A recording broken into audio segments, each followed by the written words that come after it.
আজ বানাবো খিকাল্লা বা কাঁকরোলের সবজি যেটাকে বলে। তো আমি একদম নতুনভাবে বানাবো, তোমরাও বাড়িতে বানিয়ে দেখতে পারো। খুবই দারুণ লাগে খেতে, গরম ভাতের সঙ্গে কিন্তু আর কিছু লাগবে না।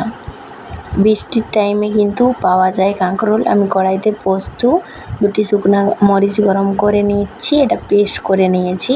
তারপরে কড়াই গরম হয়ে গেলে 1 চামচ জিরে আর এইভাবে আমি কেটে নিয়েছি। আলুগুলো প্রথমে দিয়ে দেব।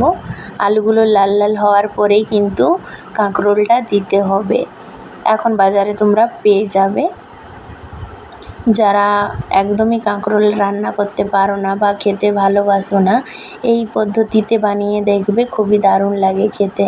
ভেজে আমি একটু উপর থেকে মির্চা পাউডার না, হলদি পাউডার আর নুন ছিটিয়ে দিলাম।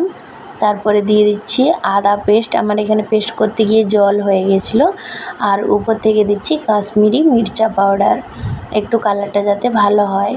আর এখানে যে আমি বানিয়েছিলাম পোস্ত আর শুকনো মরিচ, আমি এখানে সবটা দিচ্ছি না, তোমরা তোমাদের মতো দেবে। আমি এখানে 2 চামচের মতো দিয়েছি।